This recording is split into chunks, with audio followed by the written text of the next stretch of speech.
Hello, it is Ryan, and we could all use an extra bright spot in our day, couldn't we? Just to make up for things like sitting in traffic, doing the dishes, counting your steps, all the mundane stuff. That is why I'm such a big fan of Chumba Casino. Chumba Casino has all your favorite social casino-style games that you can play for free anytime, anywhere with daily bonuses. That should brighten your day a little. Actually, a lot. So sign up now at ChumbaCasino.com. That's ChumbaCasino.com. No purchase necessary. VGW Group. Void where prohibited by law. See terms and conditions. 18 plus.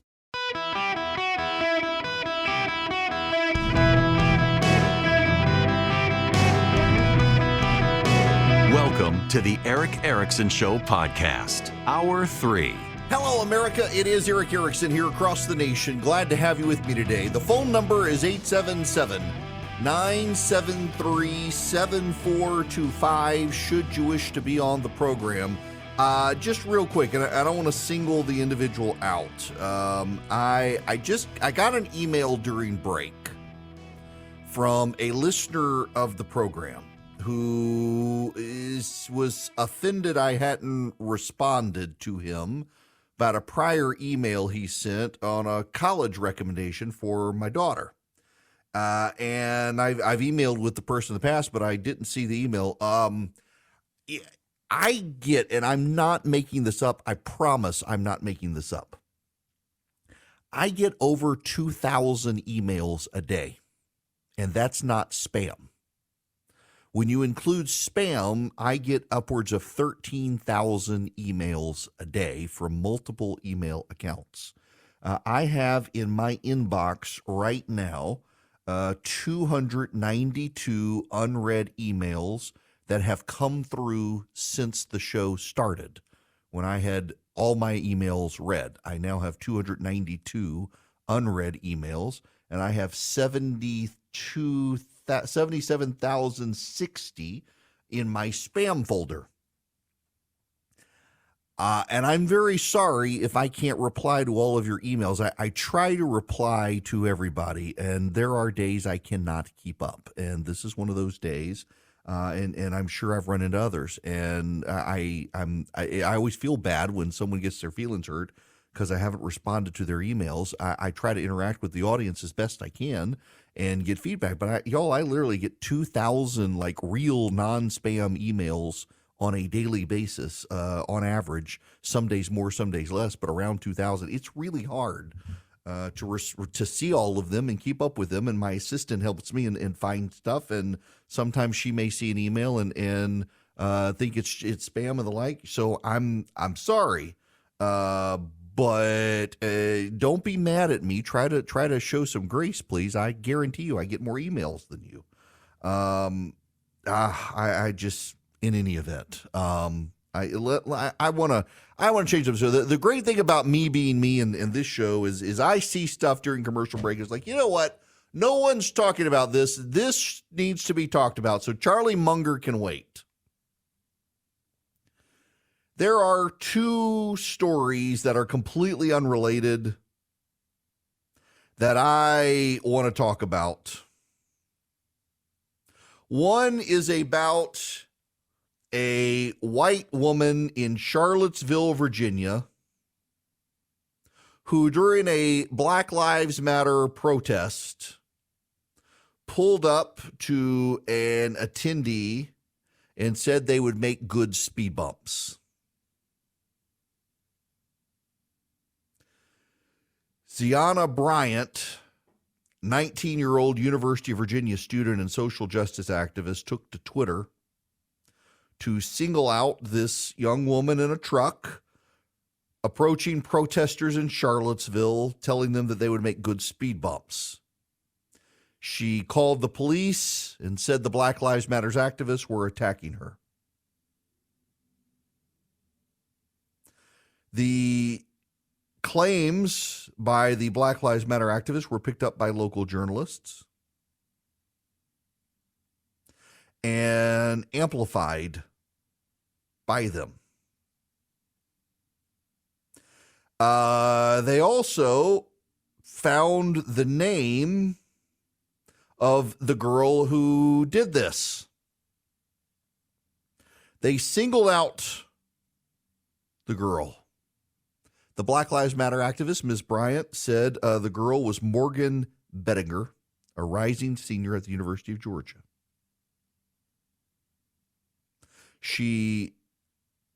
An anonymous Twitter account tweeted, "Good morning, everyone, but Albemarle High grad, UVA student, and daughter of a cop, Morgan Elise Bettinger, who threatened protesters in Charlottesville last night by saying from her blue Subaru that we make good speed bumps."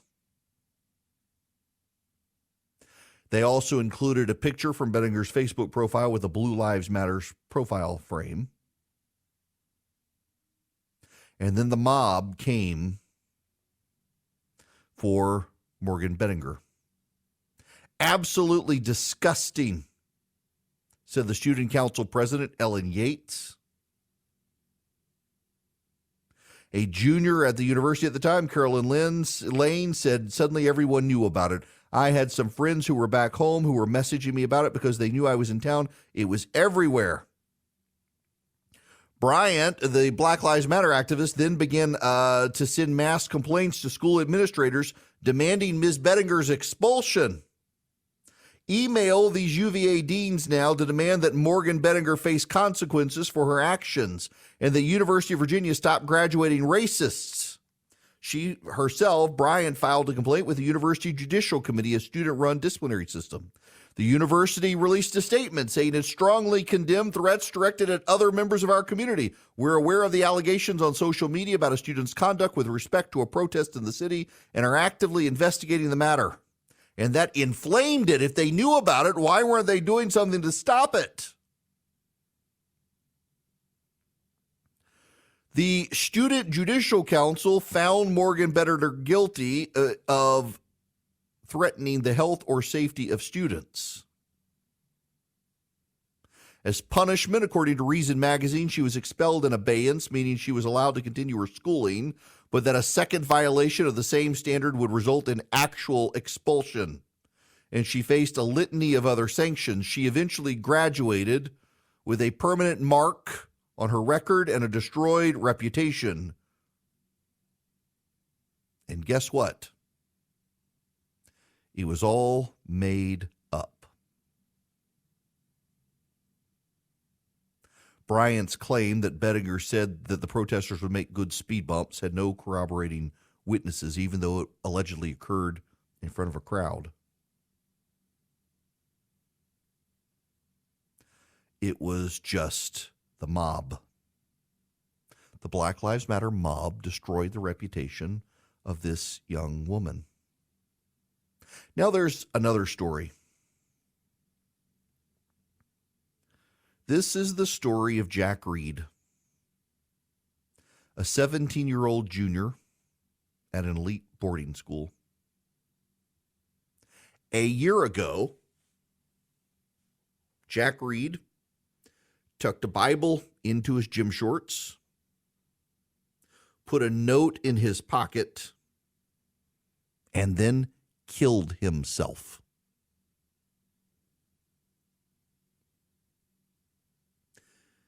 Jack had been accused of rape at the Lawrenceville School in New Jersey.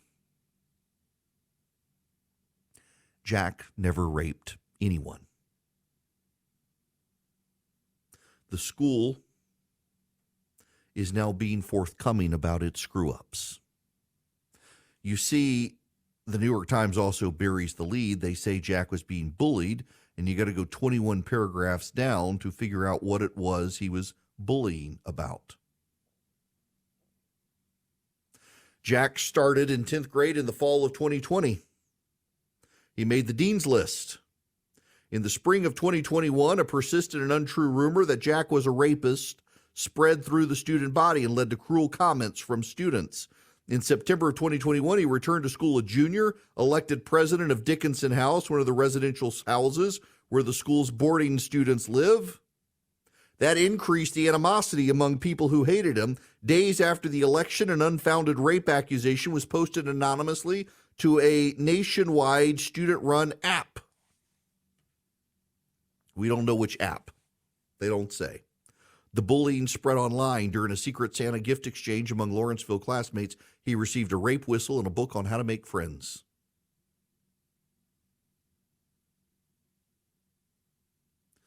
the bullying continued, the rumors continued, and the school, at Jack's insistence, launched an inquiry.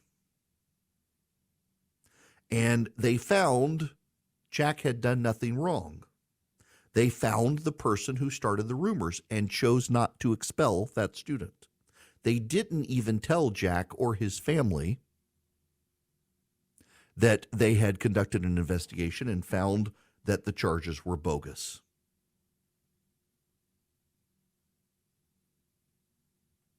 And they couldn't get the online rumors deleted. And overwhelmed, he killed himself. The school acknowledged it had aired on the night Jack killed himself, just hours after the classmate involved in the bullying was formally expelled for other reasons. Instead of being supervised as he packed his belongings, the boy was permitted to participate in a drawn-out farewell that included a final run around campus and a group photograph. During the gathering, some students made harsh comments about Jack, inaccurately blaming him for the expulsion. School administrators did not notify or check on Jack. That night, Jack took his life, telling a friend he could not go through this again. Now, these stories are completely unrelated, except they have a common tie-in. Malicious people starting online rumors about kids in school, destroying those kids. Morgan Bettinger graduated from the University of Virginia, tarred and feathered as a racist who threatened to run over Black Lives Matter activists, and has had trouble finding employment and the like after graduating because the university did nothing. And this young man took his life because the school he went to did nothing when online harassment started. The parents, the whole reason the stories in the New York Times about this young man killing himself is because this school, as part of its settlement with the parents, had to publicly apologize and say what happened. They tried to keep it under wraps, and the parents insisted that they speak publicly about how they screwed up. Good for the parents in this. But there's a lesson here for other parents, particularly, I'm going through the checking out colleges with my daughter. And one of my kids' hangups, honestly, in one of the schools she had wanted to go to was being my kid. And she ran into an incident a couple of weeks ago where she was in an art competition and they thought she had cheated, and she had not cheated, and was able to show them she had not cheated. But someone who was there just assumed that she could get away with it because of her last name, it seems.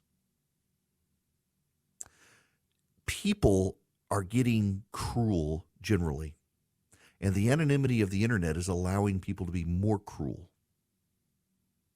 And you yourself, as your kids are heading off to college or to a boarding school or whatever, you probably need to start having conversations with your kids. One, so they're not the bully. And two, if they are the victim of the bullying, that they are proactive in addressing the bullying. Jack Reed finally had to be aggressive, and the school screwed up. But y'all, I'm learning more and more as my kids get older. You think there's a point where you can just stop advocating for your kids? They're old enough to be their own advocate. Really, you can't. Through college, at least, you still got to continue to be an advocate for your child, and sometimes force your kid to stand up for themselves in ways they otherwise don't want. The internet has allowed this anonymous cruelty to spread.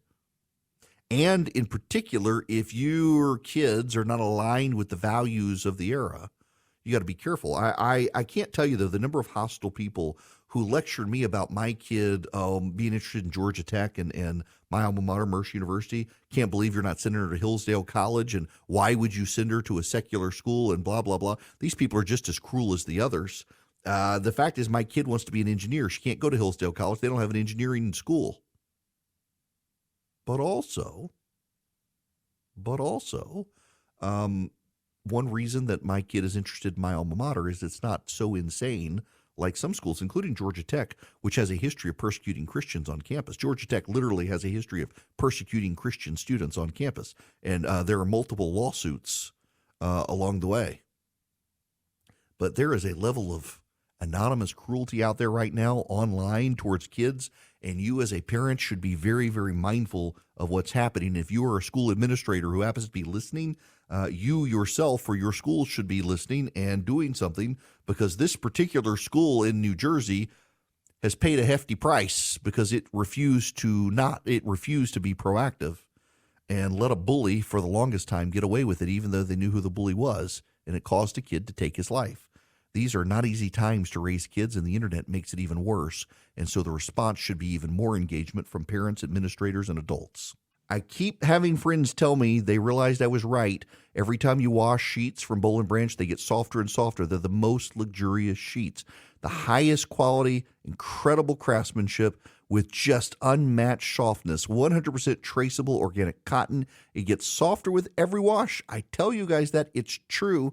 I can tell you it's a big difference, and I have bought different pairs of sheets to try to find some best. I keep coming back to my Boll & Branch sheets. They're incredible. They're buttery to the touch, super breathable. They're perfect for cooler weather and warmer weather. Why? The drape. You actually feel like you've got something of substance on you so you can snuggle in, but you don't get overwhelmingly hot during the summertime, and it's just the perfect weight under the blanket as well during the wintertime. I love Boll & Branch sheets. They're so luxurious. They're loved by 4 U.S. presidents. Got over 10,000 raving reviews. Right now, get 15% off your first order when you use promo code ERIC, E-R-I-C-K, at bollandbranch.com. That's Boll & Branch, B-O-L-L-A-N-D, branch.com. The promo code is ERIC, E-R-I-C-K. Exclusions apply. See site for details. Put May 22nd on your calendar if you're interested. Senator Tim Scott is going to make it official. He launched his Presidential Exploratory Committee, and looks like May 22nd he's going to make it official that he will be declaring his candidacy for the President of the United States.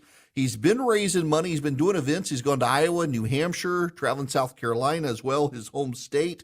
Battling it out there with Nikki Haley. He's got a great team around him, full disclosure. Not only is Scott a friend, but a number of the top people in his campaign team are friends of mine, and he's just a good dude. Now, there are those partisans of others say, oh, we can't have a crowded field. It's going to help Donald Trump. Yep, that's true, but everybody gets to make their case, including Tim Scott. And he's got a case to make. The happy warrior, the guy who believes in the country. He's not out surrendering on the culture war, but wants to fight as the happy warrior and laugh at the nonsense and make the case. I just genuinely like the guy, and I'm honored he's going to be with us at the gathering in August. His team has confirmed Senator Tim Scott will be with us, along with Brian Kemp. We've invited all the major presidential candidates there. Look forward to talking to Tim Scott on stage about his vision for the country. That will be in August. Now, I got to tell you about, I'm trying to get the CFO of Patriot Mobile to the gathering as well to talk about the rage against Patriot Mobile from the left for being so successful. They are successful because you have taken your business to Patriot Mobile. They're a cell phone company. They give you guaranteed great service. They use the same cell towers everybody else uses. And then they take a portion of their profits and contribute to the causes you care about. From the Second Amendment to the pro-life movement, Patriot Mobile helps them all, and they find good conservative parents to run against woke school board members around the country, taking back school boards with the help of Patriot Mobile. All you got to do is take your business to them. You go to patriotmobile.com/Eric, or you call them 972-PATRIOT. You get 100% U.S.-based customer service. Tell them I sent you. You get free activation. If you don't believe me about their coverage, just go to patriotmobile.com/Eric, put in your home address, and they will show you a great map all the way down to your home, showing you how good the 5G, the data, the voice coverage is. They've got great coverage everywhere. Again, they use the same cell towers everybody else uses. So you go to patriotmobile.com/Eric or 972-PATRIOT.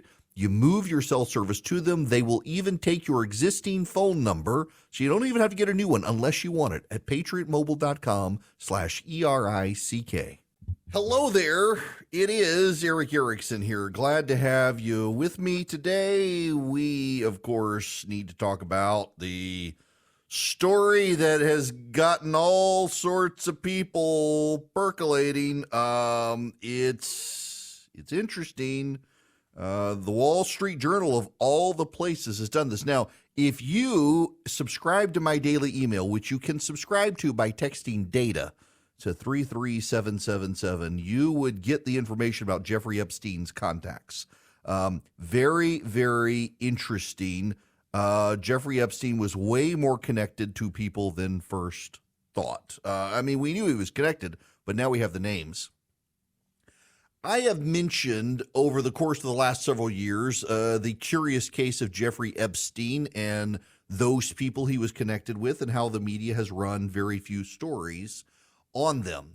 I have been told directly by certain reporters who worked the Jeffrey Epstein beat. The reason they have not reported is multifaceted. One, many of the victims signed non-disclosure agreements and therefore could not speak. They received large sums of money to buy their silence. Another is that many of those who were connected to Jeffrey Epstein are extremely powerful and wealthy and have threatened lawsuits that would tie up and potentially bankrupt news organizations if they got details wrong. They're private individuals, and so the malice standard is less in some cases. But we have more information, and kudos to the Wall Street Journal, and especially David Benoit. I don't know how to pronounce his last name, Benoit. Bennett, maybe he has covered the Jeffrey Epstein beat for some time and made some of the major revelations. This is from the Wall Street Journal, the nation's spy chief, a longtime college president and top woman in finance. The circle of people who associated with Jeffrey Epstein years after he was a convicted sex offender is wider than previously reported, according to a trove of documents that include his schedules. William Burns, the director of the Central Intelligence Agency since 2021, had 3 meetings scheduled with Epstein in 2014 when he was Deputy Secretary of State, the documents show.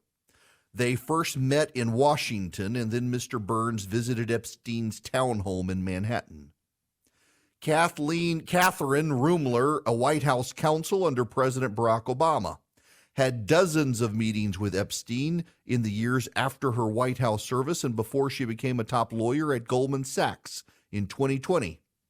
He also planned for her to join a 2015 trip to Paris and a 2017 visit to Epstein's private island in the Caribbean. Leon Botstein, the president of Bard College, invited Epstein, who brought a group of young female guests to the campus. Noam Chomsky, yes, Chomsky, a professor, author, and political activist, was scheduled to fly with Epstein to have dinner at Epstein's Manhattan townhouse in 2015. None of their names appear in Epstein's now public Black Book of Contacts or in the public flight logs of passengers who traveled on his private jet. The documents show that Epstein arranged multiple meetings with each of them after he had served jail time in 2008 for a sex crime involving a teenage girl and was registered as a sex offender. The documents, which include thousands of pages of emails and schedules from 2013 to 2017, haven't been previously reported. The documents do not reveal the purpose of most of the meetings. The Wall Street Journal couldn't verify whether every scheduled meeting took place. Most of those people told the Journal they visited Epstein for reasons related to his wealth and connections. Several said they thought he had served his time and had rehabilitated himself. Mr. Botstein said he was trying to get Epstein to donate to his school. Really? You want a convicted sex offender to donate to your school? Mr. Chomsky said he and Epstein discussed politics and academic topics. Mr. Burns, the CIA director, met with Epstein about a decade ago as he was preparing to leave government. The director did not know anything about him other than he was introduced as an expert in the financial services sector and offered general advice on transition to the private sector. They had no relationship. Ms. Rumler had a professional relationship with Epstein in connection with her role at the law firm Latham & Watkins, LLP, and didn't travel with him. A Goldman Sachs spokesman said Epstein introduced her to potential legal clients, such as Bill Gates of Microsoft. I regret ever knowing Jeffrey Epstein, Ms. Rumler said. A spokesman for Latham & Watkins said Epstein was not a client of the firm. curious wording there between them. Now, here's the thing about Epstein we now know. And this is from the reporters who covered Epstein. That Epstein was almost always in the accompaniment of young women who were clearly young, minors. In 2016, Epstein was publicly accused of sexually abusing girls in Florida who were as young as 14. The FBI and police investigated, and Epstein reached a deal in 2008. He avoided federal charges and pleaded guilty to soliciting a minor for prostitution and registered as a sex offender and served 13 months in a work release program. And yet, the contacts with all sorts of very wealthy people continued.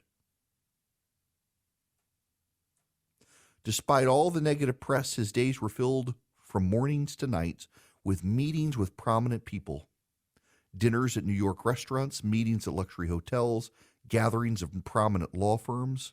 Many appointments were held at Epstein's townhouse. Prosecutors in 2019 said the townhouses where Epstein sexually abused female victims for years, many underage, and that he paid some of them to recruit their friends to engage in sexual activity. After the Miami Herald reported that dozens of women said they were abused, prosecutors charged Epstein in 2019 with a sex trafficking conspiracy and died that year in New York in what the city's medical examiner said was a suicide. Notice the phrasing there. In what the city's medical examiner said was suicide. Not a suicide, but in what the medical examiner said was a suicide. Mr. Burns, career diplomat and former ambassador to Russia, had meetings with Epstein in 2014 when Burns was Deputy Secretary of State. A lunch was planned that August at the office of law firm Steptoe & Johnson in Washington. Epstein scheduled 2 evening appointments that September with Mr. Burns at his townhouse. One of the scheduled meetings, Epstein planned for his driver to take Mr. Burns to the airport. Burns recalls being introduced in Washington by a mutual friend and meeting Epstein once briefly in New York. The following month, October of 2014, Mr. Burns stepped down from his role in the State Department to serve as president of the Carnegie Endowment for International Peace, and ran there until he was nominated by Biden to be CIA director. The documents show Epstein appeared to know some of his guests well. He asked for avocado sushi rolls to be on hand with his meeting with Ms. Rumler. According to documents, he visited apartment she was considering buying. In 2014, Epstein knew her travel plans and told an assistant to look into her flight, see if there's a first-class seat. If so, upgrade her, he said. In 2014, Epstein called Ms. Rumler within weeks of her leaving the Obama White House and planned lunch in August 2014 at his townhouse, followed by a series of meetings to introduce her to a wide circle of his acquaintances. A spokesman for Bill Gates says Epstein never worked for Bill Gates, misrepresented their relationship, and Bill Gates regrets ever meeting with him. Ms. Rumler first met Epstein when he called her to ask if she'd be interested in representing Bill Gates and the Bill and Melinda Gates Foundation. It's funny how Bill Gates' name always comes up, followed shortly by reporters have been threatened by lawyers that if they make too many allegations, rich people will sue them and some such. Gates' name has just come up quite a bit, and we now know his ex-wife said that she was unhappy with his connections to Epstein. Epstein and his staff discussed whether Ms. Rumler, now 52, would be uncomfortable in the presence of young women who worked as assistants and staff at the townhouse. Women emailed Epstein on 2 occasions to ask if they should avoid the home while Ms. Rumler was there. Epstein told one of the women he didn't want her around and another that it wasn't a problem. Rumler didn't see anything that would lead her to be concerned at the townhouse and didn't express any concerns, according to a spokesman from Goldman Sachs. Several people who visited Epstein during the time period said they noticed young women in his townhouse. One of the visitors, Helen Fisher, an anthropologist who studied romantic love and attachment, had lunch with Epstein in 2016. Fisher said after the lunch, Epstein invited her to speak with the staff, and then in-filed, I would say, 6 young women, all of them good-looking, all of them young. Dr. Fisher said Epstein never funded her work. They weren't friends, and they didn't stay in touch. It's funny how none of these people have any context. They all regret it. It's all just very funny how there's just random context. Oh, we didn't really know him. We just dined with him regularly or went to his townhouse and talked to his staff or it's all weird, isn't it? All of the implications. There's a whole lot of paragraphs spent on Ms. Rumler. It's just creepy, isn't it? It's almost as if there are implications. It's almost as if the reporters are trying to suggest other things about different people. And more and more what we know is that Epstein was not as wealthy as he claimed. Epstein was not as financial genius as people said he was. But what Epstein was very good at doing was trafficking young women. It's just remarkable. MIT said lawyers investigating its ties to Epstein didn't find that Noam Chomsky met with Epstein on its campus or received funding from him. Harvard declined to comment beyond its report from 2020. Mr. Botstein, the president of Bard College since 1975, had 24 meetings scheduled with Epstein over 4 years, mostly to his townhouse. I was an unsuccessful fundraiser and actually the object of a little bit of sadism on his part and dangling philanthropic support, said Mr. Botstein. That was my relationship with him. We looked him up. He was a convicted felon for a sex crime. We believe in rehabilitation.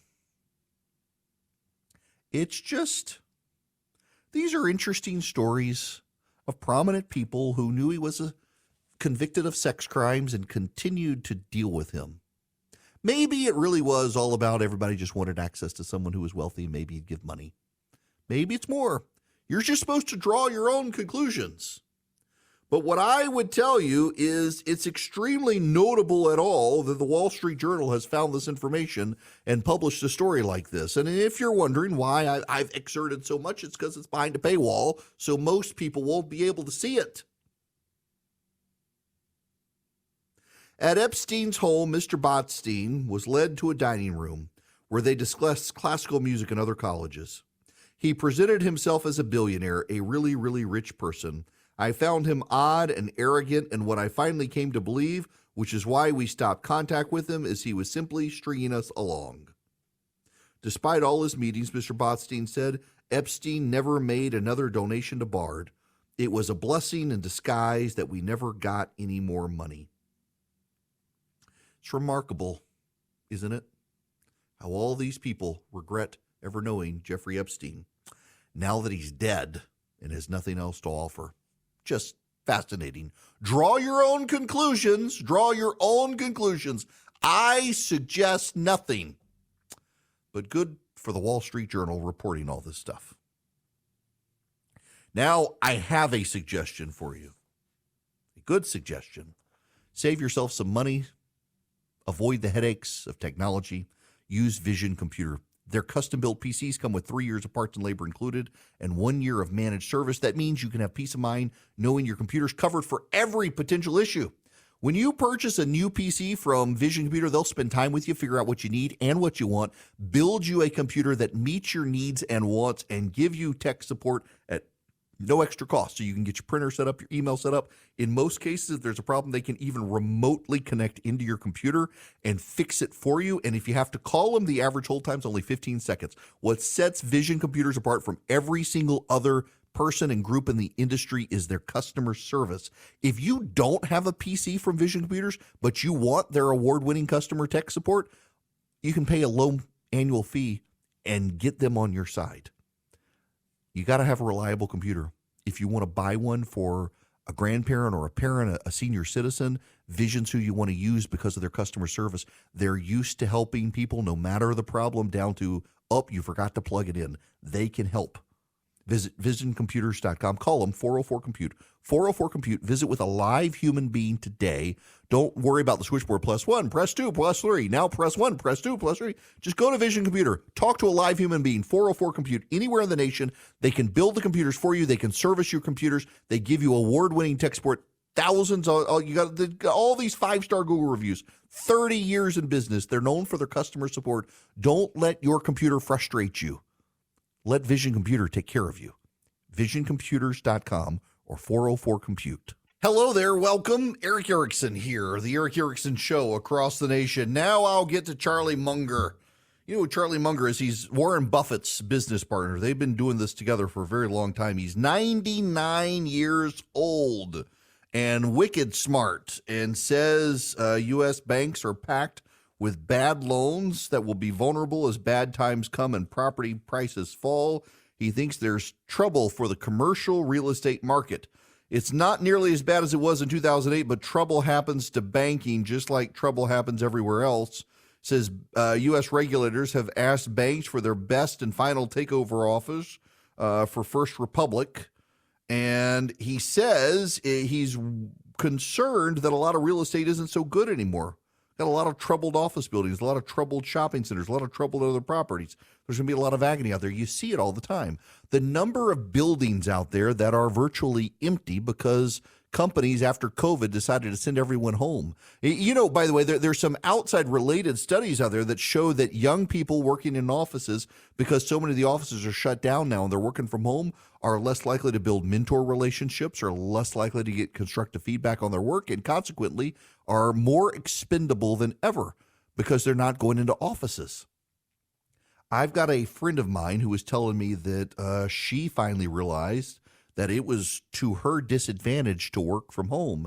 The companies have allowed, her company in particular, has allowed her to work from home and all the other employees, and she started going into the office because as she is seen more and known more and interacting more with the managers who are older and in the habit of going to the offices, she's not only learning more, but is probably in her mind, and I think she's probably right, less likely to be on the layoff list than the people her age who never come to the office. She's getting a leg up on that.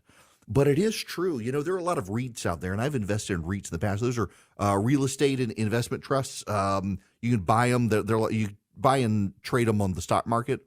And I've started thinking, you know, commercial real estate, you're not doing so well right now. Where I am in Atlanta, there's a major company that's actually thinking of converting a ton of office space into residential apartments.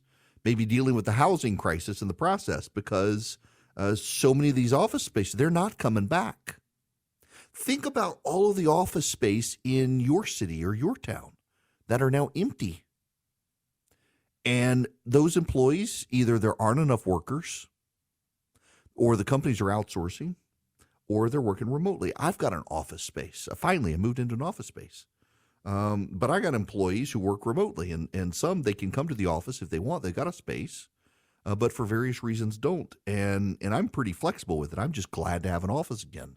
But think about the people with tens of thousands of square feet of office space and no workers coming to the office anymore. You're still paying rent. What do? You got to get out of it. When you give up your lease, somebody's still holding the debt. What happens to those people? They go under. This is all headed our way. With Lucky Land Slots, you can get lucky just about anywhere. Dearly beloved, we are gathered here today to... Has anyone seen the bride and groom? Sorry, we're here. We were getting lucky in the limo and we lost track of time. No, Lucky Land Casino, with cash prizes that add up quicker than a guest registry. In that case, I pronounce you lucky. Play for free at LuckyLandSlots.com. Daily bonuses are waiting. No purchase necessary. Void where prohibited by law. 18+. Terms and conditions apply. See website for details.